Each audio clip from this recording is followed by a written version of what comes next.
तो फाइनली सभी को मेरी तरफ से very very very very good morning. आप लोग कैसे हो? एक बार ज़रूर जल्दी जल्दी बताओ। और आप लोगों की तैयारी कैसे चल रही है ये भी एक बार कमेंट सेशन में कमेंट करके बताओ।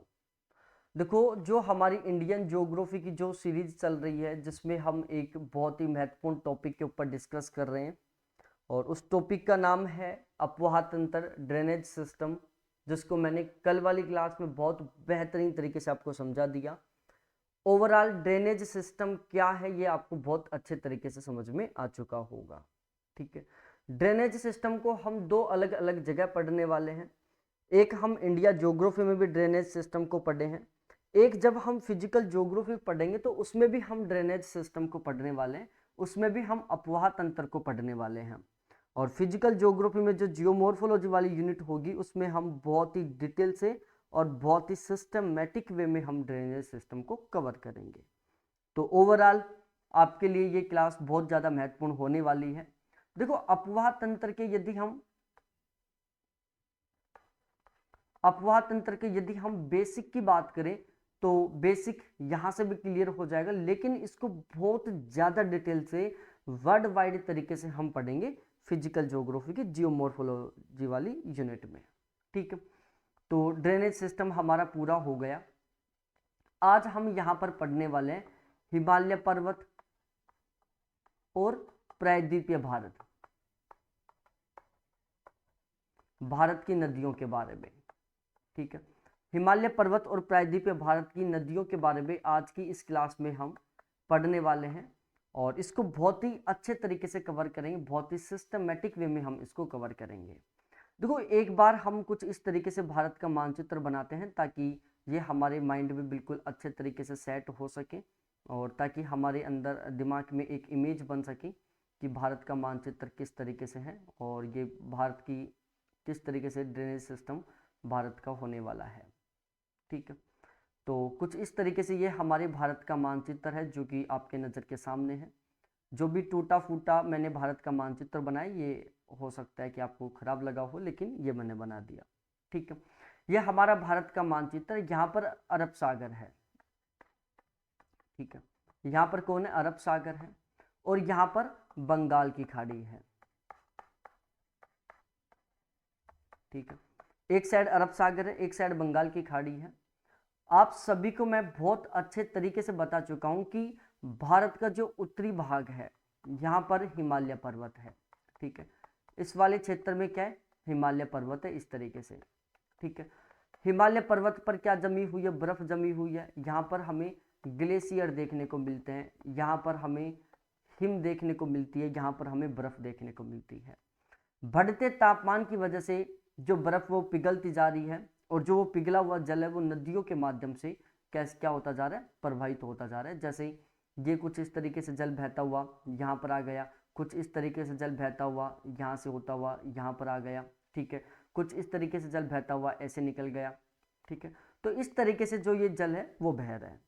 तो वो नदियाँ जिनका उद्गम हिमालय पर्वत में है, या वो नदियाँ जिनके जल का स्रोत हिमालय पर्वत है, उनको हम क्या कहते हैं? हिमालय पर्वत की नदियाँ कहते हैं। हिमालय पर्वत की नदियाँ। मैं एक बार फिर से रिपीट कर रहा हूँ, वो नदियाँ जिनका उद्गम क्षेत्र कहाँ पर है? हिमालय पर्वतीय क्षेत्र में है, या वो नदियाँ जिनके जल का स्रोत क्या है? हिमालय पर्वत है। मतलब जिन नदियों की जल की आपूर्ति हिमालय पर्वत के द्वारा होती है। जैसे हम एक एग्जाम्पल लेते हैं गंगा के बारे में। जैसे गंगा नदी है जो गंगोत्री से निकलकर, कहाँ से? गंगोत्री से निकलकर गंगा नदी और कहाँ पर आके गिरती है? बंगाल की खाड़ी में आकर गिरती है।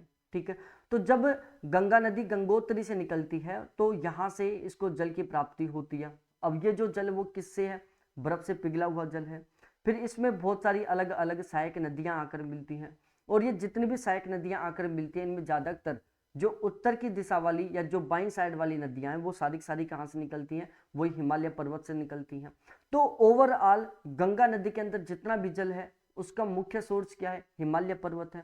हिमालय पर्वत के अंदर बर्फ पिघली है, वो पिघला हुआ जो पानी है वो नदी के रूप में, एक धारा के रूप में बहता हुआ आ गया, जिसको हमने क्या कह दिया? गंगा नदी कह दिया। ठीक है, एक तो ये हो गया। दूसरा प्रायद्वीपीय भारत। प्रायद्वीपीय भारत में हम कौन से हिस्से को शामिल करते हैं? तो जो कर्क रेखा के दक्षिण का जो हिस्सा है उसको हम किस में शामिल करते हैं? प्रायद्वीपीय भारत में शामिल करते हैं। मतलब वो नदियां जो प्रायद्वीपीय भारत से निकलती हैं, ठीक है। प्रायद्वीपीय भारत में जितने भी पर्वत चोटियां हैं, ठीक है, प्रायद्वीपीय भारत में जितने भी वो स्थल जहां से नदियों का उद्गम होता है, ठीक है। तो एक शब्द में मैं समझाऊं, वो तमाम नदियां जिनके जल का स्रोत प्रायद्वीपीय भारत है, ठीक है, या वो नदियां जिनका उद्गम स्थल प्रायद्वीपीय भारत में है, उन तमाम नदियों को हम क्या कहते हैं? प्रायद्वीपीय भारत की नदियां कहते हैं। क्या कहते हैं? प्रायद्वीपीय भारत की नदियां कहते हैं। दोनों कॉन्सेप्ट आपको समझ में आ गए होंगे,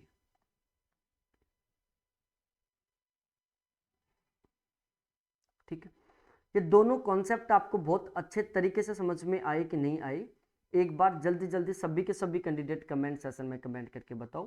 प्रायद्वीपीय भारत की वो नदी, प्रायद्वीपीय भारत की नदियों में हम उन नदियों को शामिल करते हैं जिनका उद्गम स्थल कहाँ से है? प्रायद्वीपीय भारत से है।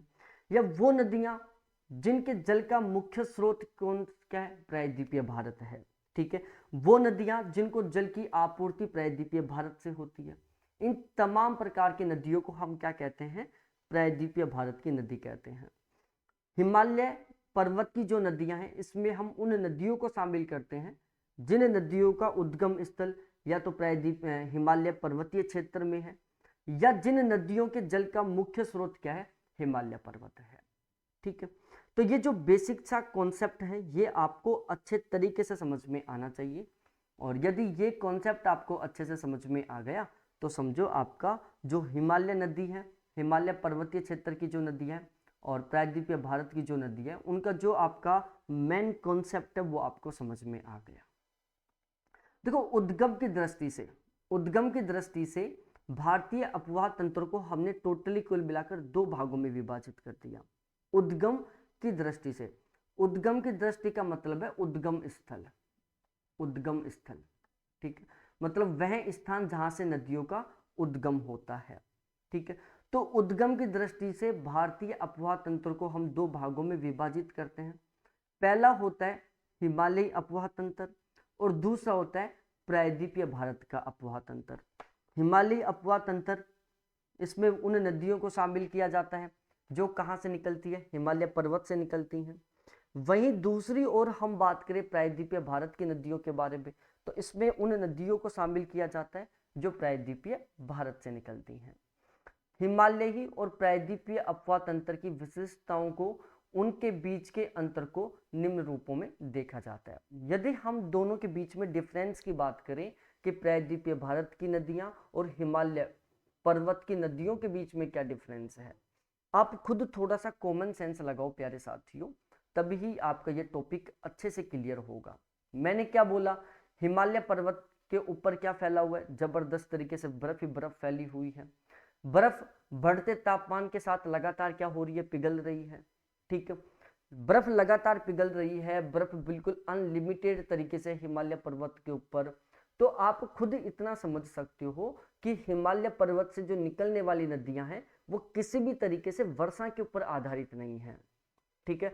वर्षा के ऊपर आधारित नहीं है, मतलब या ऐसा नहीं होगा कि चलो वर्षा बहुत तेज हो रही है या वर्षा के मौसम में इन नदियों में जल बहुत अधिक मात्रा में होगा और जैसे ही वर्षा का मौसम गया और ये नदियां बिल्कुल सूख जाएंगी, ऐसा कभी नहीं होगा इनमें। हाँ, इतना अंतर आएगा कि जब बरसात का मौसम आएगा तो इन नदियों का जो जल स्तर वो थोड़ा ऊपर उठ जाएगा, जैसे बरसात का मौसम जाएगा तो इन नदियों का जल स्तर जो थोड़ा नीचा चला जाएगा।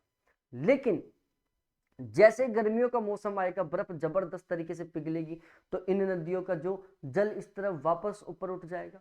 जैसे सर्दियों का मौसम आएगा, बर्फ पिघलना कम हो जाएगी तो वापस इन नदियों का जल स्तर कम आ जाएगा। लेकिन ध्यान रखना, ये जो नदियां हैं वो सदाबहार नदियां हैं, इनको हम एवरीग्रीन रिवर बोलते हैं, ठीक है। इनको हम सदाबहार नहीं, सदाबहार भी कह सकते हैं, सदा बहने वाली नदियां भी कह सकते हैं इनको हम, ठीक है। इनको सदा नीर रिवर भी कहते हैं, सदा नीर, ठीक है। सदा नीर, सदा नीर का मतलब वो नदियां जो हमेशा बहती रहती हैं, वो नदियां जो पूरे साल भर बहती रहती हैं, ठीक है। तो ये आपको समझ में आ गया होगा जो बेसिक था। प्रायद्वीपीय भारत की यदि हम नदियों के बारे में बात करें तो प्रायद्वीपीय भारत की जो नदियां हैं ना, ये किसी तरीके से बर्फ के ऊपर आधारित नहीं है कि चलो बर्फ पिघलेगी और उनके अंदर पानी आएगा। प्रायद्वीपीय भारत की जो नदियां हैं वो पूर्ण रूप से वर्षा के ऊपर आधारित होती हैं। जैसे वर्षा होती है, पानी इन नदियों के माध्यम से बहना शुरू कर देता है। ठीक है, जैसे बरसात का मौसम जाएगा या तो ये नदियां बिल्कुल सूख जाएंगी या फिर इन नदियों में जो जल की मात्रा है वो बिल्कुल न्यूनतम हो जाएगी।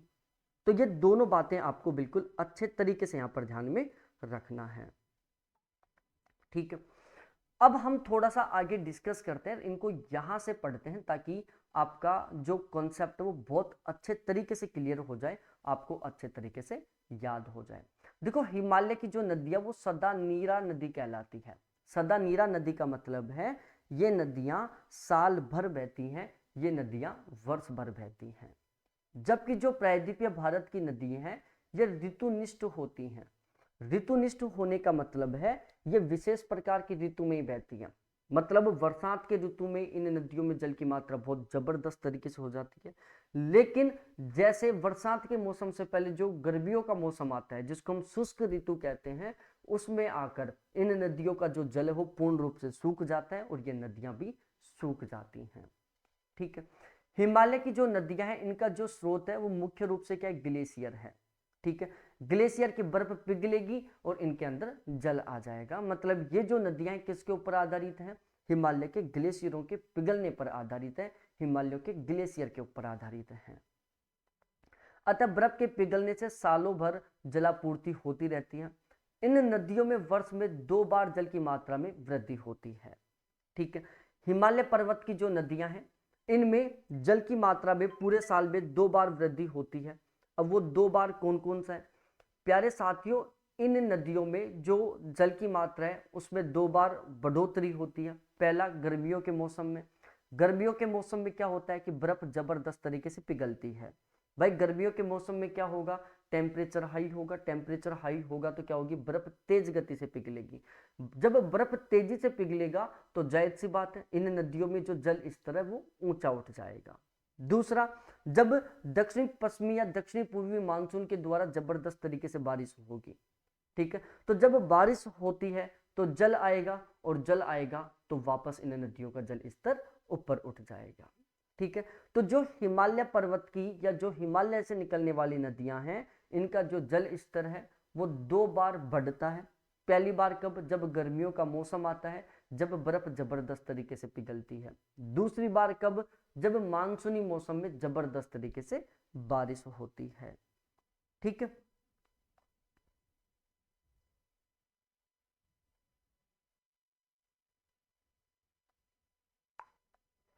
ठीक है,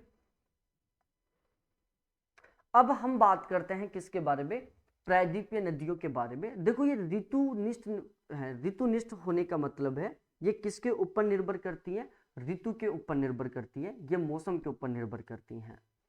केवल वर्षा जल पर निर्भर होने के कारण वर्ष में केवल एक बार प्राय दक्षिणी पश्चिमी मानसून के समय इनके जल स्तर में वृद्धि होती है। भाई प्रायद्वीपीय भारत की जो नदियां हैं ये ऋतुनिष्ठ नदियां होती हैं, ये ऋतुओं के ऊपर निर्भर करती हैं। ऋतुओं के ऊपर निर्भर करने का मतलब है कि भाई ये सदाबहार नहीं है, सदा नीरा नहीं है, ये हमेशा नहीं बहती रहती हैं। ये केवल उस मौसम में बहती हैं जब इनमें जब इनके क्षेत्र में बरसात होती है। ठीक है, ये सदा नहीं बहती रहती नदियाँ। ठीक है, क्योंकि क्यों नहीं बहती सदा, उसका सबसे मुख्य कारण यही है क्योंकि ये जो नदियाँ वो वर्षा के जल के ऊपर निर्भर करती हैं। किसके ऊपर निर्भर करती हैं, वर्षा के जल के ऊपर निर्भर करती हैं। इन नदियों के जो जल का स्रोत मुख्य रूप से क्या होती है, बरसात होती है। इन नदियों का जो जल स्तर वो साल में केवल एक बार बढ़ता है, और वो कब बढ़ता है, जब दक्षिणी पश्चिमी मानसून के द्वारा जबरदस्त तरीके से बारिश होती है। आप देख सकते हो फिलहाल में इस महीने में, मतलब इस आप मान सकते हो अगस्त पूरे में बहुत जबरदस्त तरीके से बारिश हो रही है। तो जब बहुत जबरदस्त तरीके से बारिश हो रही है तो बहुत जबरदस्त तरीके से जल गिर रहा है। अब वो जल बहेगा नदियों के माध्यम से, तो इस टाइम जितनी भी नदियां हैं, जितने भी बांध, वो सभी के सभी किस पर है, उफान पर हैं। ठीक है, बहुत सारे एरिया में रेड जोन निर्धारित कर दिया गया कि भाई यहाँ पर रेड जोन है, यहाँ पर खतरे वाला इलाका है, क्योंकि यहाँ पर पानी की मात्रा बढ़ चुकी है। ठीक है, जैसे नर्मदा है, गोदावरी है, कृष्णा है, ये तीनों की तीनों किस प्रकार की नदियां हैं? प्रायद्वीपीय भारत की नदियां हैं। तमिलनाडु के पूर्वी तटीय भागों में उत्तरी पूर्वी मानसून से शीत ऋतु में बरसात होती है, अतः कावेरी के निचले भाग का जल स्तर उत्तर पूर्व मानसून के समय शीत ऋतु में बढ़ता है। अब देखो प्यारे साथियों, जहां पर प्रायद्वीपीय भारत की नदियों की सबसे खास बात क्या है कि ये वर्षा के जल के ऊपर निर्भर करती हैं। इनमें जो जल का स्तर वो केवल और केवल तब बढ़ेगा जब बरसात होगी। यदि किसी साल में बारिश कम होती है तो इन नदियों का जल स्तर बिल्कुल नीचे गिर जाएगा, और यदि किसी साल में बहुत खतरनाक तरीके से बारिश होती है तो इन नदियों का जो जल स्तर है वो बहुत तेजी से बढ़ जाएगा। अब भारत का जो तमिलनाडु वाला तट है, जिसको हम कोरोमंडल तट बोलते हैं, भारत के कोरोमंडल तटीय क्षेत्रों में दक्षिणी पश्चिमी मानसूनों के द्वारा गर्मियों में बारिश नहीं होती है। भारत का जो तमिलनाडु वाला तट है, जो कोरोमंडल तट है, इस पर उत्तरी पूर्वी मानसून के द्वारा सर्दियों में बारिश होती है। कब बारिश होती है? सर्दियों में बारिश होती है। इसलिए इस कोरोमंडल तटीय क्षेत्र से या तमिलनाडु के पूर्वी तटीय क्षेत्र से जो भी नदियां प्रवाहित होती हैं, उनमें जो जल की मात्रा है वो सर्दियों में बढ़ जाती है, गर्मियों में कम हो जाती है। ठीक है, तो ये जो मेजर कॉन्सेप्ट था ये आपको बिल्कुल अच्छे तरीके से याद हो गया होगा, अच्छे तरीके से समझ में आ गया होगा। रटने का कुछ नहीं था, केवल और केवल समझने का था। यदि आपने अच्छे से समझ लिया है तो बहुत अच्छी बात है। यदि आपको समझ में नहीं आया है तो आप मेरे साथ डिस्कस कर सकते हैं। मेरे व्हाट्सएप नंबर आप सभी के पास हैं, और यदि आप भी हमारे साथ जुड़कर तैयारी करना चाहते हैं, आप जेआरएफ पास करना चाहते हैं, तो ये मेरे व्हाट्सएप नंबर कॉलिंग नंबर है, इसके थ्रू आप हमारा पेड बैच ज्वाइन कर सकते हैं, जहां पर हम बहुत ही डिटेल से डिस्कस करने वाले हैं ज्योग्राफी के संपूर्ण सिलेबस को, जहां पर हम ज्योग्राफी के संपूर्ण सिलेबस को बहुत बेहतरीन तरीके से पढ़ने वाले हैं, ताकि आप दिसंबर 2024 में हर हाल में बहुत गजब के मार्क्स के साथ जेआरएफ क्वालिफाई कर सको। तो यदि आप हर हाल में जेआरएफ पास करना चाहते हैं तो आप ये बैच जरूर ज्वाइन करें। और मैं एक आपको सबसे अच्छी न्यूज बता दूं, अब भी फीस में 50% प्लस का ऑफ चल रहा है। ठीक है, एक तरीके से आप समझो कि बिल्कुल नाम मात्र फीस में आपको एक बहुत ही बेहतरीन कंटेंट वाला बैच मिलने वाला है। तो आप इस बैच के साथ जुड़ सकते हो यदि आप जेआरएफ क्वालिफाई करना चाहते हो। साथ मिलकर पूरी ईमानदारी के साथ मेहनत करेंगे, पूरे डेडिकेशन के साथ मेहनत करेंगे, और कम रुपए में बहुत गजब के मार्क्स के साथ मात्र 3 महीने में हम जेआरएफ क्वालिफाई करके दिखाएंगे। हम साबित करेंगे कि कम रुपए देकर भी बहुत बेहतरीन तरीके से हम पढ़ाई कर सकते हैं, कम समय में भी हम बहुत गजब का स्कोर कर सकते हैं।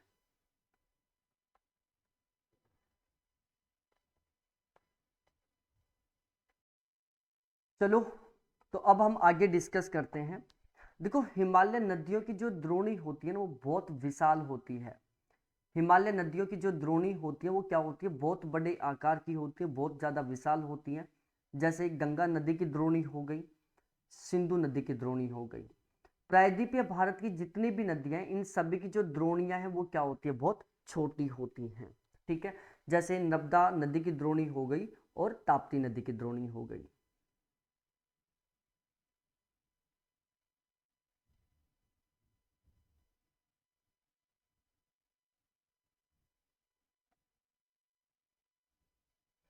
अब देखो, आपको ये भी ध्यान रखना है कि द्रोणी का मतलब क्या होता है। ठीक है भाई, द्रोणी का मतलब क्या होता है, या इसको नदी द्रोणी भी कहते हैं। ठीक है, नदी द्रोणी। देखो, नदी द्रोणी का मतलब क्या होता है ये बताओ एक बार आप। नदी द्रोणी का मतलब होता है जल ग्रहण क्षेत्र। क्या जल ग्रहण क्षेत्र? मतलब उस नदी के अंदर जल कहाँ कहाँ से आ रहा है, किस क्षेत्र से आ रहा है। मैं एक एग्जाम्पल के माध्यम से समझाने का प्रयास करता हूँ नदी द्रोणी के बारे में कि ये क्या होता है। सपोज डेट कोई ये नदी है इस तरीके से। ठीक है, ये कोई नदी है, इस नदी में इस एरिया का पानी आ रहा है। ठीक है, मतलब ये जो संपूर्ण क्षेत्र है, ये एक क्षेत्र है, इसका जो जल है वो इस नदी के माध्यम से आ रहा है। ठीक है, इसमें एक इस तरीके से नदी बह रही है। तो ये वाला जो क्षेत्र है वो क्या है? इस नदी का द्रोणी क्षेत्र है। क्या द्रोणी है, द्रोणी क्षेत्र है इस नदी का। ठीक है, एक ये नदी है, इसमें जो जल है वो कुछ इस तरीके से इस एरिया से आ रहा है। ठीक है, तो ये क्या हो गया, इस नदी का द्रोणी हो गया। इसको हम क्या कह देंगे, इस नदी का द्रोणी क्षेत्र कह देंगे। ठीक है, तो नदी द्रोणी क्या होती है या द्रोणी क्षेत्र क्या होता है, ये आपको यहां से समझ में आ गया होगा। देखो, हिमालयी नदियां प्राय अधिक लंबी होती हैं। हिमालय से जो निकलने वाली नदियां होती हैं वो बहुत ज़्यादा लंबी होती हैं। ठीक है, क्योंकि आप खुद देख सकते हो गंगा नदी कहाँ से निकलकर और बंगाल की खाड़ी में गिर रही है, ब्रह्मपुत्र नदी कहाँ से आकर बंगाल की खाड़ी में गिर रही है, दूसरी साइड सिंधु नदी कहाँ से निकलकर कहाँ जा रही है, अरब सागर में जा रही है। क्योंकि इनमें जल की मात्रा बहुत अधिक होती है, ये लगातार बहने वाली नदियां होती हैं, मतलब ये रास्ते में गायब होने वाली नहीं है। यदि इनके जल को सागरों में नहीं गिराया जाए तो बहुत जबरदस्त तरीके वाली बाढ़ आ सकती है। कल ही प्लान बन जाए कि भाई गंगा नदी के जल को हम बंगाल की खाड़ी में नहीं गिरेंगे तो क्या आ जाएगी, बाढ़ आ जाएगी। ठीक है, तो इसलिए ये नदियां हैं जो बहुत लंबा रास्ता भी तय कर लेती हैं। क्यों, क्योंकि इनमें जो जल है वो निरंतर प्रवाहित होता रहता है, इनको जो जल है वो बहुत ही अच्छे तरीके से सुलभ मात्रा में मिलता रहता है। ठीक है, जिसका कारण स्रोत क्षेत्र का समुद्र से दूर होना है। ठीक है, अब देखो जो हिमालय से निकलने वाली जो नदियां हैं वो बहुत लंबा मार्ग तय कर लेती हैं। उसके दो कारण हैं, पहला, इनको जो जल है वो पर्याप्त मात्रा में लगातार मिलता रहता है। दूसरा, क्योंकि जो सागर है वो इनसे ज्यादा दूरी पर रहता है। ठीक है, जबकि जो प्रायद्वीपीय भारत की नदियां हैं वो बहुत छोटी होती हैं। उसके दो कारण हैं, या पहला कारण तो क्या है कि यहाँ पर जो प्रायद्वीपीय भारत है इसमें जो समुद्र है जो बहुत ही निकट दूरी पर है, बहुत ही कम दूरी पर है। जैसे कोई नदी निकलकर बहना शुरू कर देती है, तुरंत क्या आ जाता है, समुद्र आ जाता है, या तो बंगाल की खाड़ी आ जाता है या फिर अरब सागर आ जाता है, उसमें वो अपना जल गिरा देती है। बहुत सारी ऐसी नदियां भी हैं जो इन महासागरों में अपना नहीं जल गिरा पाती, उससे पहले वो गायब हो जाती हैं। बरसात के मौसम में तो फिर भी उनका जल सागरों तक पहुंच जाता है, लेकिन जैसे बरसात खत्म होती है तुरंत वो नदियां रास्ते में ही गायब हो जाती हैं, विलुप्त हो जाती हैं, क्योंकि उनमें जल लगातार नहीं बहता है। समुद्र में कम गिरती हैं, अधिकतर नदियां किसी न किसी बड़ी नदी की सहायक नदियां हैं। ठीक है, जैसे आप देख सकते हो गंगा की कितनी सहायक नदियां हैं, ब्रह्मपुत्र की कितनी सहायक नदियां हैं, सिंधु की कितनी सहायक नदियां हैं। तीव्र प्रायद्वीपीय ढाल के कारण अधिकतर नदियां समुद्र में गिर जाती हैं। भाई प्रायद्वीपीय भारत का जो ढाल है बहुत तीव्र है, तो नदियां बहुत स्पीड से बहकर तुरंत किस में गिर जाती है, समुद्र में गिर जाती हैं। जबकि आप देख सकते हो भारत हिमालय क्षेत्र से निकलने वाली भारत की जितनी भी नदियां वो कहाँ प्रवाहित होती हैं, समतल मैदान में प्रवाहित होती हैं। समतल मैदान में प्रवाहित हो रही है मतलब वहां पर ढाल कम है, मंद ढाल है, जिसकी वजह से वो नदियां जो धीमी धीमी गति से प्रवाहित होती हैं। हिमालय नदियां स्रोतों क्षेत्र में गहरी घाटी व गार्ज का निर्माण करती हैं। हिमालय से जो निकलने वाली नदियां हैं वो अपने क्षेत्र में क्या करती हैं, बहुत गहरा गार्ज बनाती है, बहुत गहरी घाटियों का निर्माण करती हैं। ठीक है, प्रायद्वीपीय भारत से जो निकलने वाली नदियां वो उथली होती हैं, ये बहुत गहरे गार्ज का निर्माण या बहुत गहरी घाटी का निर्माण नहीं करती हैं। ठीक है, हिमालय नदियां मैदानी भागों में लंबी दूरी तय करती हैं, वहां नाव्य है। ठीक है, जो हिमालय से निकलने वाली नदियां हैं ये मैदानी भागों में प्रवाहित होती हैं, बहुत लंबे रास्ते को तय करती हैं और ये नौगम्य होती हैं। इनमें नाव चलती हैं, जैसे गंगा नदी में नाव चलती है, ब्रह्मपुत्र नदी में भी नाव चलती है। प्रायद्वीपीय नदियां मार्ग में जलप्रपात बनने तथा जल की मात्रा घटने के कारण नौका गमन अनुकूल नहीं है, यह डेल्टाई क्षेत्र में नाव्य है। जो प्रायद्वीपीय भारत की नदियां हैं या तो इनके बीच बीच में क्या बना दिए जाते हैं, जलप्रपात, ठीक है, या बीच बीच में बांध बना दिए जाते हैं, तो उसकी वजह से ये नौगम्य नहीं है। दूसरा, इनमें जो जल की मात्रा है वो बहुत कम हो जाती है, जैसे बरसात का मौसम जाएगा ये सूखने की कंडीशन में आ जाएंगे तो फिर नौगम्य नहीं होगा। जैसे बारिश तेज होगी तो इनमें बाढ़ की स्थिति आ जाएगी तो नौगम्य नहीं होगी। तो ये प्रमुख कारण है। हाँ, डेल्टाई क्षेत्र में तो फिर भी ये नौगम्य होती हैं। मैदानी क्षेत्रों में बहने के कारण भूभाग के भुरभुरे होने के कारण नदियां विसर्प का निर्माण करती हैं। देखो विसर्प को हम क्या कहते हैं, मियांडर कहते हैं। ठीक है, तो आपको ध्यान में रखना है कि जो हिमालय से निकलने वाली नदियां वो मियांडर का निर्माण करती हैं। प्रायद्वीपीय नदियां कठोर चट्टानी भूभाग से प्रवाहित होती हैं तथा इसका मार्ग सीधा होता है, रेखीय होता है। उदाहरण नर्मदा, ताप्ती आदि भ्रंश घाटियों में बहने के कारण रेखीय अपवाह विकसित करती हैं। भाई जो हिमालय से निकलने वाली नदियां हैं ये बिल्कुल समतल मैदान में प्रवाहित होती है। यहाँ की जो चट्टानें वो बिल्कुल भुरभुरी होती है, तो ये जैसे रास्ता मिलता जाता है वैसे ये विसर्पाकार में बहती रहती है, मियांडर बनाते हुए बहती रहती हैं।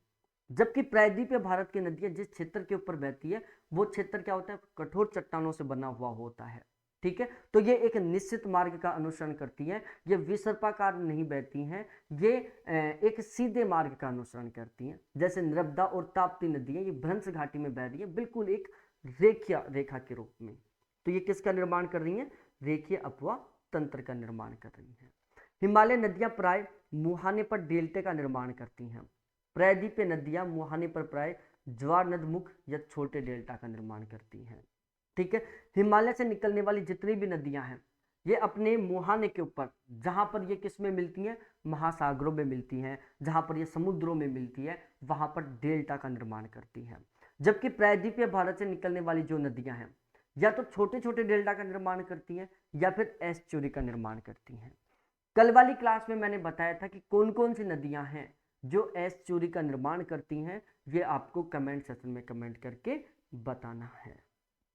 तो एक बार जल्दी जल्दी ये बताओ कि यहां तक का आपको बहुत अच्छे तरीके से समझ में आया कि नहीं आया। कल वाली क्लास में अब हम पढ़ते हैं हिमालयी अपवाह तंत्र के बारे में कि हिमालयी अपवाह तंत्र क्या है, किस तरीके से है। अब हम इसको बहुत ही सिस्टमेटिक वे में बहुत ही बेहतरीन तरीके से समझते हैं। ठीक है,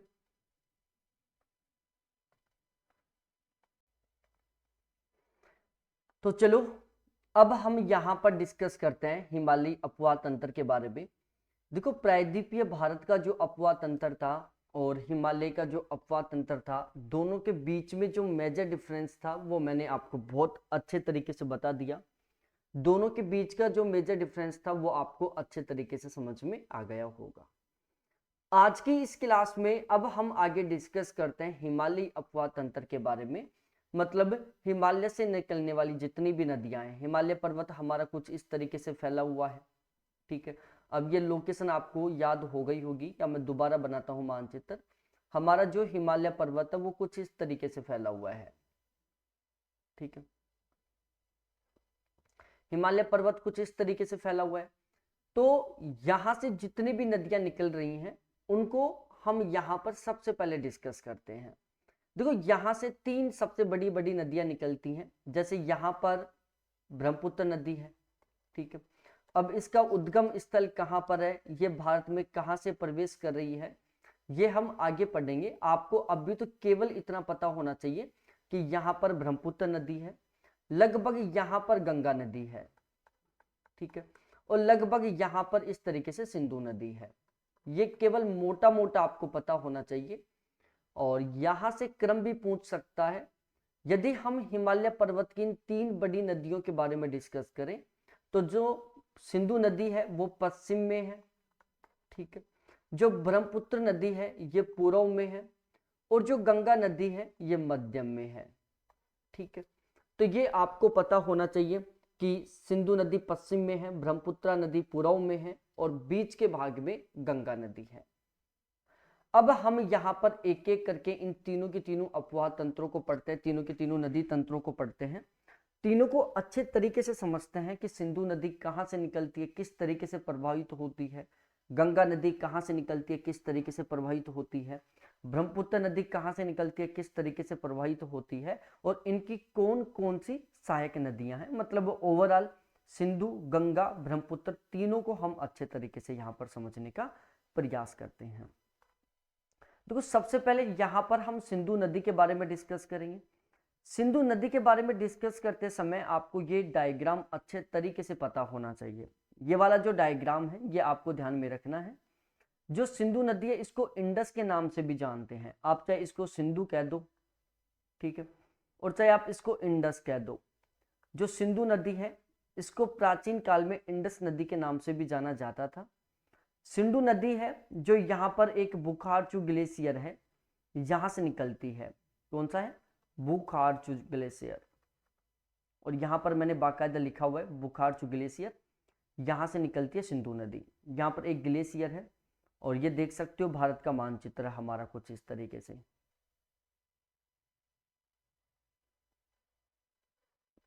ठीक है, तो यहाँ से ये सिंधु नदी निकली बुखारचू ग्लेशियर से, और फिर उसके बाद ये इस तरीके से बहती हुई आगे की ओर गई और यहाँ पर आकर ये क्या हुई, भारत में प्रवेश करी। ठीक है, यहाँ से क्या कर लिया इसने, भारत में प्रवेश कर लिया। उसके बाद में ये आगे ऐसे कुछ इस तरीके से बहती हुई और फिर पाकिस्तान में प्रवेश करती है, और फिर पाकिस्तान में बहती हुई ये कहाँ पर चली जाती है, अरब सागर में चली जाती है। कहाँ पर, अरब सागर में, और अरब सागर में जाकर ये समुद्र से मिल जाती है। अब इसकी जो सहायक नदियां हैं उनके बारे में एक बार हम डिस्कस कर लेते हैं। भाई इसकी जितनी भी सहायक नदियां हैं, जैसे यहाँ पर एक सबसे बड़ी सहायक नदी झेलम है। ठीक है, यहाँ पर एक चिनाब है। ठीक है, इस तरीके से ये चिनाब है, ये इस तरीके से रावी है, ये इस तरीके से व्यास है, और ये इस तरीके से सतलज है। ठीक है, और फिर ये चिनाब के नाम से, ये पांचों नदियां मिलकर चिनाब के नाम से किस में मिल जाती है, सिंधु नदी में मिल जाती हैं। तो मैं एक बार फिर से आपको समझाता हूं। भाई ये झेलम नदी है, ठीक है, इस तरीके से प्रवाहित हो रही है। यहां से इस तरीके से चिनाब नदी प्रवाहित होकर आ रही है, ये चिनाब नदी है, और ये चिनाब नदी किस में जाकर मिल रही है, सिंधु में मिल रही है जाकर। किस में मिल रही है, सिंधु नदी में जाकर मिल रही है। इस साइड ये इसकी एक झेलम होगी सहायक नदी, ये फिर इसकी एक सहायक नदी रावी हो गई। यहाँ पर एक व्यास नदी है, और यहाँ पर कौन सी बह रही है, ये सतलज नदी है। ठीक है, इस सतलज नदी की जो सहायक नदी है उसका नाम क्या है, व्यास नदी है। और जो व्यास और सतलज दोनों आपस में मिलकर सतलज के नाम से जाकर ये किस में मिल जाती है, यहाँ पर चिनाब में मिल जाती है, और फिर चिनाब के नाम से आगे जाकर ये किस में मिल जाती हैं, सिंधु नदी में मिल जाती हैं, और आगे प्रवाहित होती हुए चली जाती हैं। ठीक है, इन 5 नदियों के कारण ही हम इसको क्या कहते हैं, पंच क्षेत्र कहते हैं, पंच मैदान भी कह देते हैं, 5 नदियों का मैदान भी कह देते हैं। ध्यान रखना, पंजाब को पंजाब क्यों नाम पड़ा है, तो पंच नदियों की वजह से पंजाब का जो नाम है वो 5 पंजाब पड़ा है। और यहाँ पर कौन कौन सी 5 नदियां हैं इनके बारे में आपको पता होना चाहिए कि पंजाब में कौन कौन सी 5 प्रमुख नदियां हैं जो सबसे ज्यादा प्रसिद्ध हैं।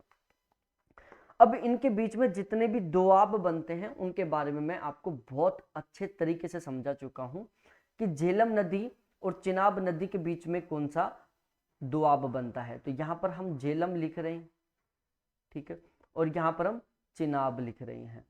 चिनाब मैं नाम से ही याद करने का आपको तरीका बताया था, चिनाब। ठीक है, इसके अलावा यहां पर हम चिनाब और रावी लिखते हैं, तो यहां पर हमने चिनाब लिखा, चिनाब और रावी लिख दिया।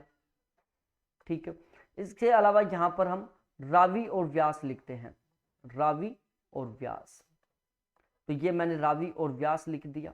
फिर हम व्यास और सतलज लिखते हैं।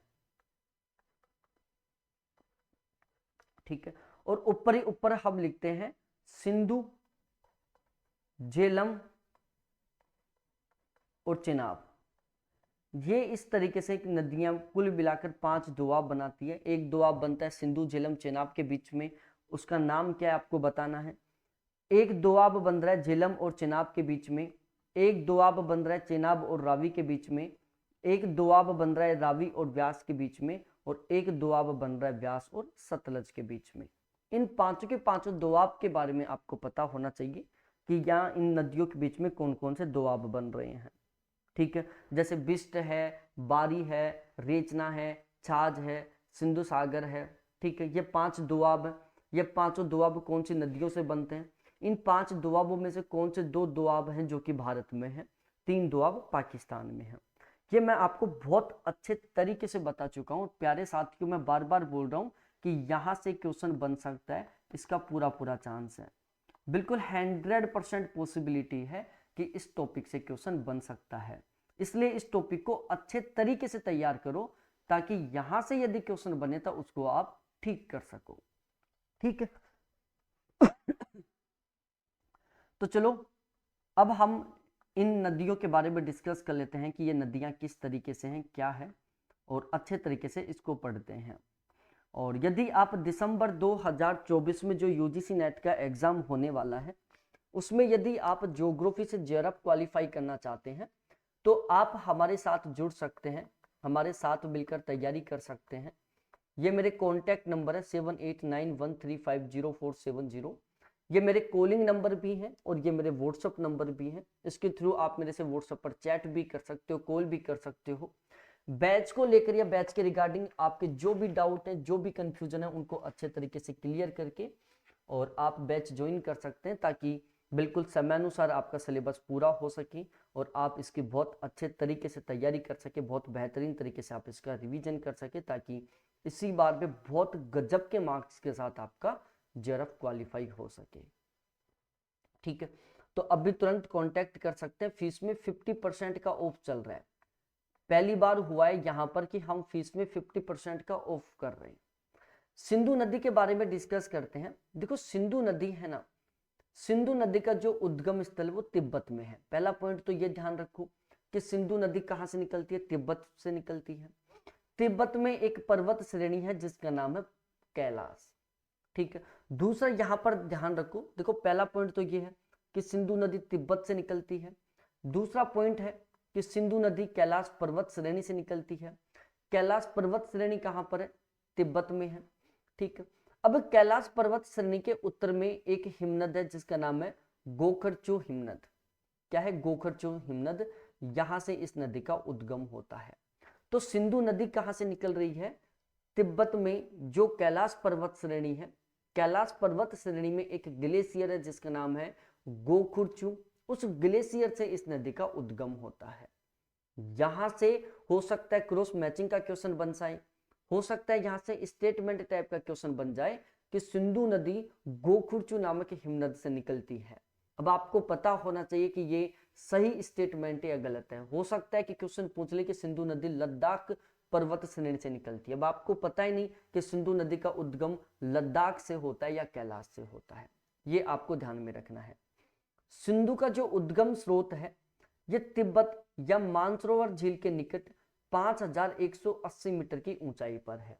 तो आप ये भी कह सकते हो ना, देखो और भी बहुत सारी नदियां हैं जिनका उद्गम स्थल कहां से होता है, मानसरोवर झील के निकट से होता है, या बहुत सारी ऐसी नदियां जिनका उद्गम स्थल कहां से होता है, तिब्बत से होता है। तो उन सभी नदियों में से जो सिंधु नदी है वो एक ऐसी नदी है जिसका उद्गम स्थल कहां से हो रहा है। तो इस सिंधु नदी का उद्गम स्थल कहां पर है प्यारे साथियों, कैलाश पर्वत श्रेणी में है। इस सिंधु नदी का जो उद्गम स्थल है वो कहां पर है, मानसरोवर झील के निकट है। इस सिंधु नदी का जो उद्गम स्थल है वो कहां पर है, तिब्बत में है। तो ये सारे के सारे पॉइंट आपको बिल्कुल पता होना चाहिए। सिंधु नदी है जो 5180 मीटर की ऊंचाई पर स्थित जो गोखुरचू हिमनद है वहां से निकलती है। तिब्बत में सिंधु नदी को सिंगी खबान या शेर मुख भी कहा जाता है। जो सिंधु नदी है इसको हम तिब्बत में, सिंधु नदी को तिब्बत में जो तिब्बतियन लोग हैं वो किस नाम से जानते हैं, सिंगी खबान नाम से जानते हैं, या इसको शेर मुख के नाम से जानते हैं। सिंधु नदी एक पूर्ववर्ती नदी का उदाहरण है। अब आप बताओ कि पूर्ववर्ती नदियां कौन सी होती हैं, आप बताओ कि आप कौन सी नदियों को पूर्ववर्ती नदी कहोगी, क्योंकि ये मैं आपको ऑलरेडी बता चुका हूं।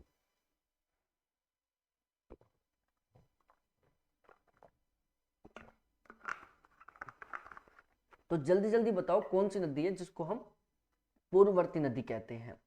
तो जो सिंधु नदी है इसको हम पूर्ववर्ती नदी कहते हैं। पूर्ववर्ती नदियां वो नदियां हैं जिनका उद्गम स्थल हिमालय पर्वत की उत्पत्ति से पहले हो गया था। मतलब वो नदियां जो हिमालय पर्वत की उत्पत्ति से पहले से प्रवाहित हो रही हैं, जिन्होंने अपने मार्ग में किसी तरीके से कोई परिवर्तन नहीं किया। जिस रास्ते के ऊपर ये हिमालय पर्वत की उत्पत्ति से पहले बह रही थी उसी रास्ते के ऊपर ये आज बह रही हैं। मतलब इन्होंने अपने रास्ते में किसी तरीके से कोई बदलाव नहीं किया। इन नदियों की जो उत्पत्ति है वो हिमालय पर्वत की उत्पत्ति से पहले हो गई थी। सिंधु नदी का पहले उत्तर पश्चिम दिशा में बहती है। ठीक है, सिंधु नदी है जो सबसे पहले तो उत्तर पश्चिम दिशा में बहती है, फिर हिमालय पर्वत को काटकर लद्दाख में दमचौक के निकट भारत में प्रवेश करती है। अब देखो जो सिंधु नदी है वो भारत में कहां से प्रवेश करती है, तो दमचौक के निकट से प्रवेश करती है। यहां पर एक स्थान है दमचौक, यहां पर एक स्थान है जिसका नाम है दमचौक। दमचौक तो इस दमचोक नामक स्थान से जो सिंधु नदी है वो कहां पर एंटर करती है, हमारे भारत में एंटर करती है। कहां से? दमचौक से। अब देखो, आपको पता होना चाहिए सिंधु नदी का पहले उत्तर पश्चिम दिशा में बहती है। ठीक है, सिंधु नदी जैसे यहां से गोखुर चूस हिमनद से निकली, उसके बाद ये इस तरीके से बहती है, फिर ये भारत में प्रवेश करती है और फिर ये इस तरीके से बहते हुए पाकिस्तान में जाकर अरब सागर में गिर जाती है। ठीक है, तो यहां पर ये नदी है, यहां पर क्या दमचौक है, इस दमचौक से क्या हो रही है, ये सिंधु नदी है वो भारत में प्रवेश कर रही है, दमचौक।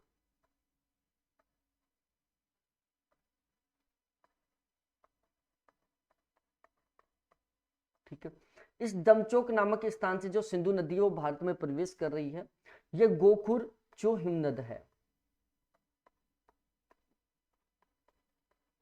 ठीक है, हिमनद, तो गोखुर जो हिमनद से सिंधु नदी निकलती है, दमचौक नामक स्थान से सिंधु नदी भारत में प्रवेश करती है जो कि लद्दाख पे है।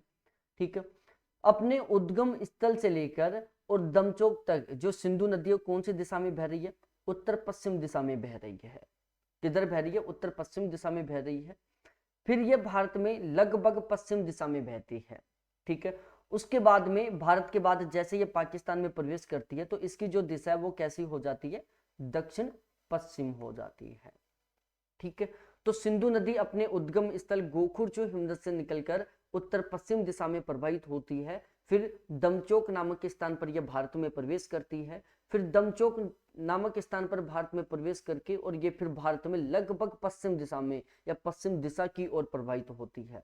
उसके बाद जैसे ये पाकिस्तान में प्रवेश करती है तो यह अपनी दिशा को बदलकर दक्षिण पश्चिम कर लेती है, मतलब पाकिस्तान में जो सिंधु नदी वो दक्षिण पश्चिम दिशा की ओर बहती है। ठीक है, हिमालय पर्वत को ये काट कर प्रवाहित हो रही है, इसलिए हम इसको क्या कहते हैं? पूर्ववर्ती नदी कहते हैं।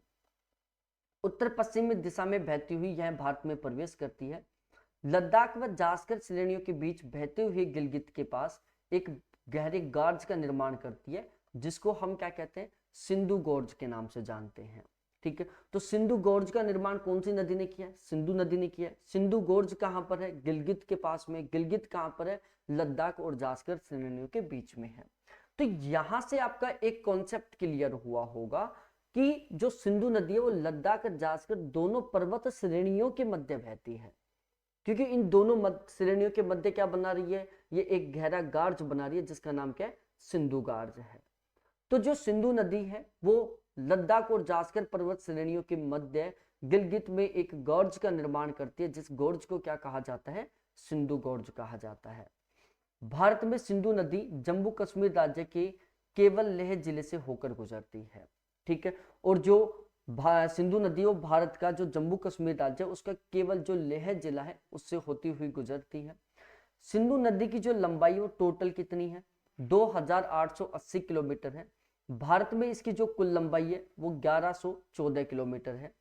3 देशों में बहने के कारण इसे हम अंतर्राष्ट्रीय नदी के अंतर्गत रखते हैं। अब 3 राज्य कौन कौन, देश कौन कौन से हो गए भाई? ये तिब्बत में बह रही है, ठीक है, उसके बाद ये भारत में बह रही है और उसके बाद ये पाकिस्तान में बह रही है। तो ओवरऑल टोटली कितने राज्यों में, देशों में बहने लग गई है? 3 देशों में। उद्गम स्थल इसका तिब्बत में है, फिर भारत में प्रवाहित होती है और फिर ये पाकिस्तान से होती हुई जाकर अरब सागर में गिर जाती है। 2880 किलोमीटर इसकी कुल लंबाई है, जिसमें से 1114 किलोमीटर का सफर ये अकेले भारत में करती है। ठीक है, यह चिल्लास के निकट पाकिस्तान में प्रवेश करती है। ठीक है, जैसे ये सिंधु नदी है, हमारा भारत कुछ इस तरीके से सपोज दैट, ठीक है, मैं यहाँ पर ये भारत का मानचित्र बना रहा हूं, तो यहाँ जो स्थान उसका नाम है दमकोट, दमचौक। ठीक है, तो इस दमचौक नामक स्थान से क्या है? ये भारत में प्रवेश कर रही है। ठीक है, उसके बाद ये भारत में इस तरीके से बहती है। ठीक है, उसके बाद ये पाकिस्तान में प्रवेश करती है।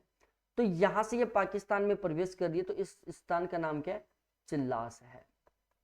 तो अब आपको दोनों जगह पता होना चाहिए कि सिंधु नदी कौन से स्थान से भारत में प्रवेश करती है और सिंधु नदी कौन से स्थान से पाकिस्तान में प्रवेश करती है। मिठनकोट, पंचनद पंजाब की 5 नदियों सतलज, व्यास, रावी, चिनाब और झेलम की संयुक्त धारा को कहते हैं। ठीक है। मिठनकोट पंचनद है, जो पंजाब की जो 5 नदियां हैं, सतलज, व्यास, रावी, चिनाब और झेलम, इनकी जो संयुक्त धारा है उसको कहते हैं। यहां से क्वेश्चन बन सकता है, यदि पेपर डीपली बना तो क्वेश्चन सीधा सीधा यही बनेगा कि सतलज, व्यास, रावी, चिनाब, झेलम नदियों की जो संयुक्त धारा है उसको किस नाम से जाना जाता है, तो उसको मिठनकोट पंचनद के नाम से जाना जाता है। सिंधु सहायक नदी की सहायक नदियां दाईं ओर से मिलने वाली नदियों में शोक है, गिलगित है, काबुल है, कुर्रम है, गोमल है, संगर है, बियोवा है और तोजी है। ठीक है, मतलब सिंधु की ये वो सहायक नदियां हैं जो सिंधु नदी से दाईं दिशा में आकर मिलती हैं। जैसे सिंधु नदी इस तरीके से प्रवाहित हो रही है, तो ये तो हो गई इसकी दाईं दिशा और ये हो गई इसकी बाईं दिशा। ठीक है, तो मैं फिर से बोल रहा हूं, पहली श्योक है, दूसरी गिलगित है या गिलनित है, तीसरी काबुल है, चौथी कुर्रम है, पांचवी गोमल है, छठी संगर है, सातवीं बिबो है और आठवीं तोजी है। मतलब ये टोटली कुल मिलाकर 8 वो नदियां हैं जो सिंधु नदी से दाईं दिशा में आकर मिलती हैं।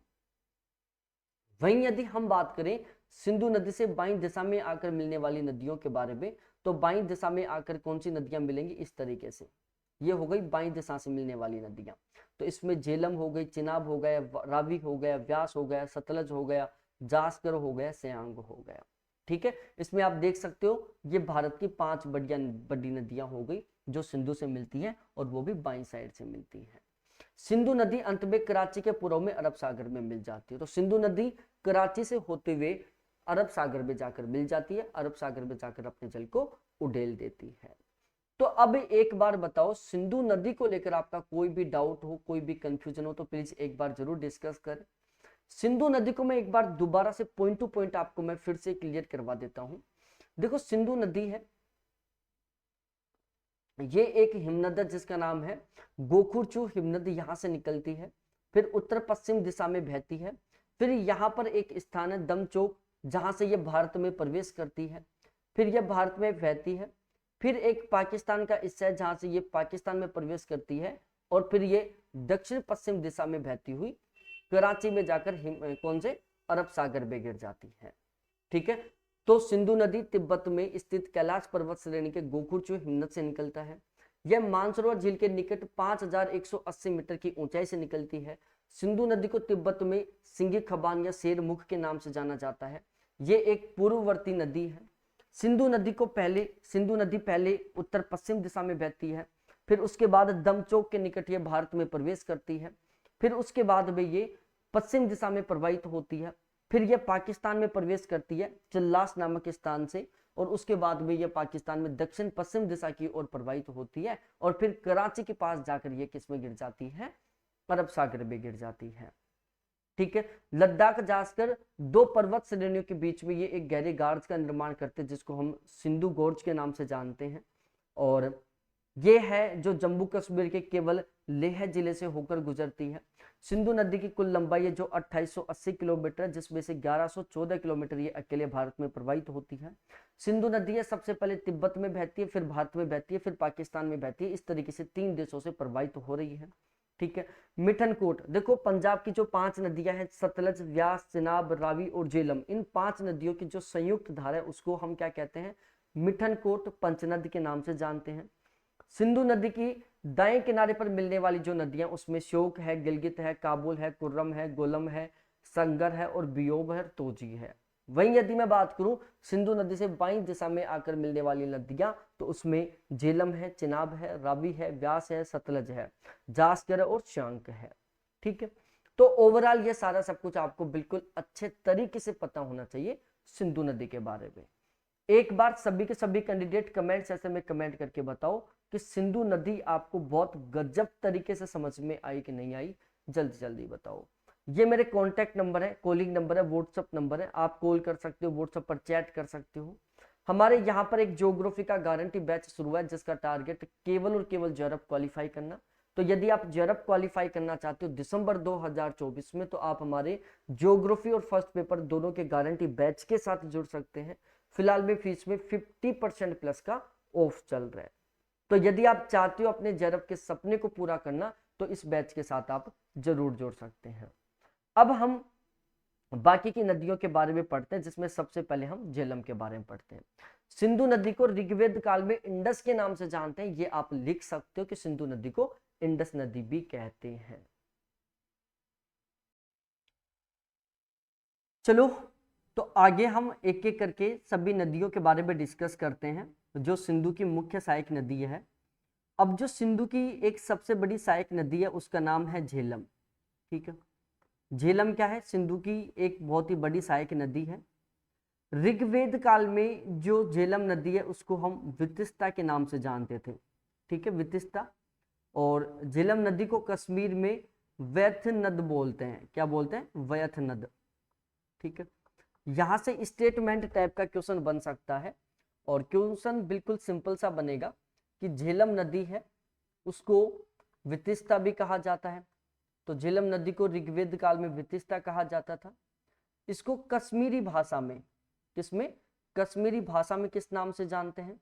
तो इसको वैथ नद नाम से कश्मीरी भाषा में बोलते हैं। झेलम नदी कश्मीर घाटी के शेषनाग है ये। ठीक है, शेषनाग दक्षिण पूर्व भाग में पीर पंजाल श्रेणी के गिरिपद में शेषनाग या बेरीनाग झील से निकलती है। ठीक है, तो जो झेलम नदी है वो कहाँ से निकलती है? तो आपको पता होना चाहिए कि जो झेलम नदी है वो पीर पंजाल श्रेणी का जो गिरिपद में स्थित शेषनाग या जो भेरीनाग झील है उसके निकटवर्ती क्षेत्र से निकलती है। तो आपको दोनों पॉइंट ध्यान रखना है कि जो झेलम नदी है वो कहाँ से निकलती है? शेषनाग से निकलती है। ठीक है, या फिर कहाँ से निकलती है? बेरीनाग झील से निकलती है। कहाँ से? बेरीनाग झील से निकलती है। ये दोनों की दोनों कहाँ पर है? पीर पंजाल श्रेणी में है। कहाँ पर है? पीर पंजाल श्रेणी में है। तो आपको ये बिल्कुल अच्छे तरीके से ध्यान में रखना है कि जो झेलम नदी है वो पीर पंजाल श्रेणी का जो गिरिपद में स्थित शेषनाग है या जो बेरीनाग झील है वहां से निकलती है। ठीक है, तो यहाँ से अलग अलग तरीके से क्वेश्चन बन सकता है, जैसे जो झेलम नदी है वो शेषनाग से निकलती है, या फिर बेरीनाग झील से निकलती है, या फिर पीर पंजाल श्रेणी से निकलती है। ठीक है, ये सभी पॉइंट आपको ध्यान में रखना है। श्रीनगर के निकट वुलर झील से प्रभावित होने के बाद यह सकरेगार्ड से होकर पाकिस्तान में पहुंचती है। पाकिस्तान में जंग के निकट यह चिनाब में मिल जाती है। इस प्रकार यह प्राथमिक रूप से चिनाब की सहायक नदी है। ठीक है, अब आपको पता होना चाहिए, देखो जो झेलम नदी है वो वुलर झील से होकर प्रभावित होती है। यहां से क्वेश्चन बन सकता है कि निम्नलिखित में से कौन सी नदी है जो वुलर झील से होती हुई प्रभावित होती है? तो उसका नाम है झेलम नदी। जो झेलम नदी है वो वुलर झील से होती हुई प्रभावित होती है। साथ ही साथ ये एक गहरे और सकरे गार्ज का निर्माण करती है। ठीक है, पाकिस्तान में एक जंग नामक स्थान है। कौन सा? जंग नामक स्थान है पाकिस्तान का। वहां पर ये क्या करती है? चिनाब में जाकर मिल जाती है। जैसे ये चिनाब नदी प्रवाहित हो रही है और इस तरीके से ये झेलम नदी है जो यहाँ पर जंग नामक स्थान है, इस जंग नामक स्थान पर आकर क्या कर लेती है? चिनाब नदी से मिल जाती है। किससे? चिनाब नदी से। ये चिनाब है, मैं बड़ा ची लिख दिया यहाँ पर, और ये झेलम है। ठीक है, और फिर आगे ये चिनाब के नाम से ही प्रवाहित होती है। ठीक है, और जो झेलम नदी है मुख्य रूप से किसकी सहायक नदी है? चिनाब की सहायक नदी है। ठीक है, कश्मीर में बहुत सारी नदियां हैं जो झेलम में आकर मिलती है, जिसमें एक सबसे महत्वपूर्ण नदी है लिद्दर। ठीक है, तो जो लिद्दर है वो किसकी सहायक नदी है? झेलम की सहायक नदी है।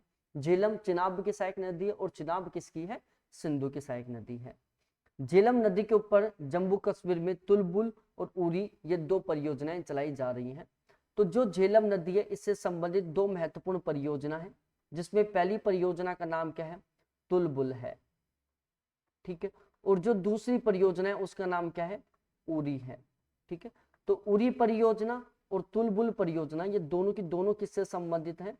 झेलम नदी से संबंधित है, उरी और तुलबुल। ठीक है, तो ये जितने भी पॉइंट हैं इन सभी पॉइंट्स को आपको बिल्कुल अच्छे तरीके से ध्यान में रखना है। यहां से स्टेटमेंट टाइप का क्वेश्चन बन सकता है। अब हम अगली नदी के बारे में डिस्कस करते हैं, चिनाब के बारे में।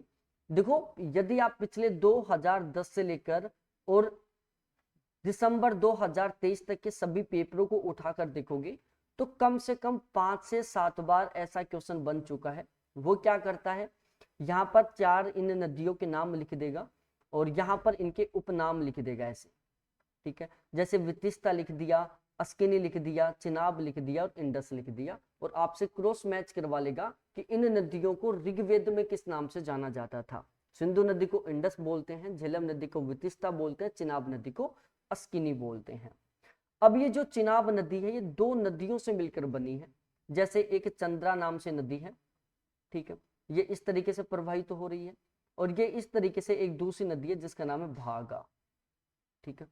तो चंद्रा और भागा ये 2 नदियां हैं, ये 2 नदियां आपस में मिलती हैं और उससे एक नदी का निर्माण होता है जिसको हम क्या कहते हैं, चिनाब बोलते हैं। तो जो चिनाब नदी है वो ओवरऑल चंद्रा और भागा इन दोनों नदियों से मिलकर बनी है, ठीक है। ये दोनों नदियां हिमाचल प्रदेश में हिमालय की जो हिम मंडित चोटियां हैं वहां से निकलती हैं, ठीक है। तो ये भी हिम चोटी से निकलती है, जो चंद्रा नदी है ये भी हिम चोटी से निकलती है, और जो भागा है ये भी हिम चोटी से निकलती है, ठीक है। इसका उद्गम हिमाचल प्रदेश के लाहौल जिले के बारालाचाला दर्रे के दोनों ओर स्थित है, ठीक है। जो चिनाब नदी है इसके यदि हम उद्गम स्थल की बात करें, किसकी उद्गम स्थल की बात करें, तो काराकोरम दर्रा मान सकते हो आप, काराकोरम दर्रा, सॉरी बारालाचाला दर्रा, काराकोरम नहीं बारालाचाला, ठीक है, बारालाचाला, ठीक है। तो जो बारालाचाला दर्रा है वहां से चिनाब नदी का उद्गम होता है। चिनाब नदी का जो उद्गम स्थल वो कहां पर है, बारालाचाला दर्रे के निकट है। यह सिंधु की भारत में सबसे लंबी सहायक नदी है। जो चिनाब नदी है यह भारत में सिंधु नदी की सबसे बड़ी सहायक नदी है। इसकी जो टोटल कुल मिलाकर लंबाई है वो 1180 किलोमीटर है। इसे अस्किनी या चंद्रभागा नदी भी कहते हैं। चिनाब नदी पर महत्वपूर्ण जल परियोजनाओं में बात करें तो एक बगलीहार परियोजना है, दूसरी सलाल परियोजना है और तीसरी दुलहस्ती परियोजना है। तो पहली परियोजना का नाम बगलीहार हो गया, दूसरी का सलाल हो गया और तीसरी का दुलहस्ती हो गया। ये तीनों की तीनों जो परियोजनाएं वो कौन सी नदी से संबंधित है, चिनाब नदी से संबंधित है, ठीक है। तो यहां तक का समझ में आ गया होगा।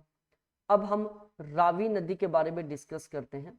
देखो, रावी नदी को ऋग्वेद में पुरुषणी के नाम से जाना जाता था। पुरुषणी कह दो या परुषणी कह दो, परुषणी कह दो, ये इसके उपनाम है, किसके, रावी नदी के। तो रावी नदी को पुरुषणी के नाम से भी जाना जाता था। इस नदी का जो उद्गम स्थल है वो हिमाचल प्रदेश की जो कुल्लू की पहाड़ियां हैं वहां पर एक दर्रा है जिसका नाम है रोहतांग दर्रा।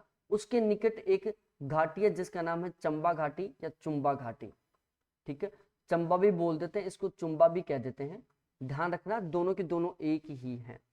तो यहां से देखो क्वेश्चन क्या बन सकता है, रावी नदी का उद्गम स्थल आप रोहतांग दर्रा भी कह सकते हो, ठीक है। जैसे अभी जो हम चिनाब नदी पढ़े थे उसका जो उद्गम स्थल था वो कौन सा था, बारालाचाला दर्रा था। उसी के अकॉर्डिंग हम कह सकते हैं कि जो रावी नदी है उसका उद्गम स्थल क्या है, रोहतांग दर्रा है, ठीक है। जो रावी नदी है वो कहां से निकलती है, चंबा घाटी भी कह सकते हो आप, या आप चुंबा घाटी भी कह सकते हो, ठीक है। यह पाकिस्तान में सराय सिंधु के पास चिनाब से मिल जाती है, ठीक है। और इसकी कुल लंबाई 725 किलोमीटर है। अब जो रावी नदी है ना ये भी एक तरीके से चिनाब की सहायक नदी है। भाई ये चिनाब नदी है, इसकी एक सहायक नदी झेलम हो गई, इसकी एक सहायक नदी कौन सी हो गई, ये रावी हो गई। ये रावी नदी है, ये झेलम नदी है, ठीक है, और यहां पर ये चिनाब नदी है, ठीक है। तो जो झेलम नदी है वो पाकिस्तान में चिनाब नदी में मिल जाती है। कौन से स्थान पर मिलती है, ठीक है, जंग नामक स्थान पर जो झेलम नदी है वो चिनाब से मिल जाती है। जो रावी नदी है ये सराय सिंधु नामक स्थान है, सराय नाम से एक स्थान है, सराय, सराय सिंधु, ठीक है। पाकिस्तान का एक स्थान है जिसका नाम है सराय सिंधु। तो इस सराय सिंधु नामक स्थान पर जो रावी नदी है वो चिनाब नदी से जाकर मिल जाती है। इसकी यदि मैं टोटल लेंथ की बात करूं तो 725 किलोमीटर इसकी टोटल लेंथ है। कितनी है? 725 किलोमीटर है। अब हम व्यास नदी के बारे में डिस्कस करते हैं। देखो, व्यास नदी है जो रोहतांग दर्रे के पास में व्यास कुंड से निकलती है। यह नदी कुल्लू घाटी से गुजरती है। यह कोठी लाजरी के निकट गहरे गार्ज का निर्माण करती है। यह हरिके के निकट सतलज नदी से मिल जाती है। इसकी टोटल लंबाई कितनी है? 460 किलोमीटर है। तो जो व्यास नदी है वो कहां से निकलती है? रोहतांग दर्रे से निकलती है। तो यहां पर मैं बताया अब भी व्यास नदी के बारे में, ठीक है। इसके अलावा अब भी हमने पढ़ा था किसके बारे में? रावी नदी के बारे में, ठीक है, रावी नदी के बारे में। ये दोनों कहां से निकल रही हैं? रोहतांग दर्रे से संबंधित है, ठीक है, रोहतांग दर्रे से संबंधित है। जो चिनाब नदी है वो कौन से दर्रे से संबंधित है? बारालाचाला दर्रे से संबंधित है, बारालाचाला, ठीक है। एक बार यहां से क्वेश्चन बन चुका है। उसने क्या किया? 4 नदियों का नाम लिख दिया, 4 दर्रों का नाम लिख दिया, जैसे सिपकिला दर्रा लिख दिया, बारालाचाला लिख दिया और रोहतांग लिख दिया, और क्रॉस मैच करवा लिया कि कौन सी नदी का संबंध कौन से दर्रे से है। तो आपको पता होना चाहिए ये कि जो व्यास नदी है इसका संबंध रोहतांग दर्रे से है, जो रावी नदी है उसका संबंध रोहतांग दर्रे से है, और जो चिनाब नदी है उसका संबंध बारालाचाले से है। इसको मैं थोड़ा सा याद करने का भी तरीका बता दूंगा आपको, अभी थोड़ा सा इंतजार करें, ठीक है। व्यास कुंड नामक स्थान से व्यास नदी का उद्गम होता है। कुल्लू घाटी से होकर बहती है ये। हरिकेज के निकट जाकर ये क्या करती है? सतलज में मिल जाती है। इसकी टोटल लंबाई 460 किलोमीटर है। हरिके बैराज से इंदिरा गांधी नहर, जो कि भारत की सबसे लंबी नहर है, जो कि मुख्य रूप से सिंचाई के उद्देश्य से बनाई गई है। तो जो इंदिरा गांधी नहर है हरिके बैराज बांध से निकलती है, और जो इंदिरा गांधी नहर है भारत की सबसे लंबी नहर है। इसका मुख्य उद्देश्य क्या है? सिंचाई करना है। अब देखो, सतलज नदी, सतलज नदी को जो ऋग्वेद है उसमें शत्रुंधि के नाम से जाना जाता है। जो सतलज नदी है इसका जो उद्गम है वो तिब्बत में 4630 मीटर की ऊंचाई पर मानसरोवर के निकट राकसताल से है। क्वेश्चन बनेगा कि निम्नलिखित में से कौन सी नदियां हैं जो मानसरोवर झील के निकट या मानसरोवर के निकट से निकलती हैं, या निम्नलिखित में से कौन सी नदियां हैं जिनका उद्गम स्थल मानसरोवर के निकट है, ठीक है। इसके बाद मानसरोवर के निकट एक राकसताल है, राकसताल, ठीक है। मैंने आपको बताया था राकसताल, भीमताल, ये जितने भी ताल है वो कौन से हिमालय से संबंधित है, आप कमेंट सेक्शन में कमेंट करके बताओ, ठीक है। तो जो सतलज नदी है ये तिब्बत में 4630 मीटर की ऊंचाई पर मानसरोवर के निकट राकसताल से निकलती है। तिब्बत में इसको लोगन चेन खंबाब के नाम से जानते हैं, और इसका जो उद्गम स्थल है यह सिपकिला दर्रे के पास हिमाचल प्रदेश में प्रवेश करती है, ठीक है भाई लोगों। अब यहां से क्वेश्चन बनेगा कि जो सतलज नदी है ना वो सिपकिला दर्रे से क्या करती है? भारत में प्रवेश करती है। तो सतलज नदी कौन से दर्रे के द्वारा भारत में प्रवेश कर रही है? तो वो है सिपकिला दर्रा, ठीक है। तो सतलज नदी का कौन से दर्रे से संबंध हो गया? सिपकिला दर्रे से संबंध हो गया, ठीक है। स्पीति नदी है जो इसकी सबसे बड़ी सहायक नदी है। बांकड़ा नांगल बांध है जो सतलज नदी पर स्थित है। इस नदी की टोटल लंबाई है जो 1450 किलोमीटर है, जिसमें से 1050 किलोमीटर ये कहां पर प्रवाहित होती है? केवल और केवल भारत में प्रवाहित होती है। ऋग्वेद में इसे शत्रुंधि के नाम से जानते हैं। भांकड़ा नांगल बांध द्वारा निर्मित जो झील है जिसका नाम है गोविंद सागर झील, वो इसी नदी से संबंधित है, ठीक है। तो भांकड़ा नांगल बांध या फिर जो गोविंद सागर झील है वो सतलज नदी से संबंधित है। ये आपको अच्छे तरीके से ध्यान में रखना है, ठीक है। और जो सतलज नदी है वो भी चिनाब की सहायक नदी है, ये भी आपको यहाँ पर ध्यान में रखना है। अब देखो जो चिनाब नदी है, चिनाब, इसका संबंध बारालाचाला से है, बारालाचाला, ठीक है। तो चिनाब में बह और बारालाचाला में बह ये दोनों इक्वल हो गए। इस तरीके से आप इनको याद कर सकते हो, मैंने इसी तरीके से इसको याद किया था, ठीक है। तो ये जितने भी 5 मुख्य सहायक नदी थी सिंधु की, ये आपको समझ में आ गई होंगी। एक बार आप जल्दी जल्दी कमेंट सेक्शन में कमेंट करके बताओ कि सिंधु की पांचों सहायक नदी आपको अच्छे से समझ में आई कि नहीं आई। इन नदियों की जो मुख्य मुख्य सहायक नदियां थी वो मैं आपको बता दिया। इन नदियों से रिलेटेड जो हमारे एग्जाम में क्वेश्चन बनते हैं वो मैंने आपको बता दिया। और बाकी बहुत ज्यादा डिटेल से पढ़ने की इनको बिल्कुल भी जरूरत नहीं है, क्योंकि उस लेवल के हमारे यहाँ पर क्वेश्चन नहीं आते। जिस लेवल से हमारे यहाँ पर क्वेश्चन बनते हैं वो हमने यहाँ पर अच्छे तरीके से कवर कर लिया है। और यदि आप बैच लेना चाहते हो तो ये मेरे कॉन्टैक्ट नंबर है 7891350470, इसके थ्रू आप हमारे बैच के साथ जुड़ सकते हैं। अब हम सिंधु तंत्र से जुड़ी हुई जो नदी घाटी परियोजनाएं हैं उनके बारे में डिस्कस करते हैं।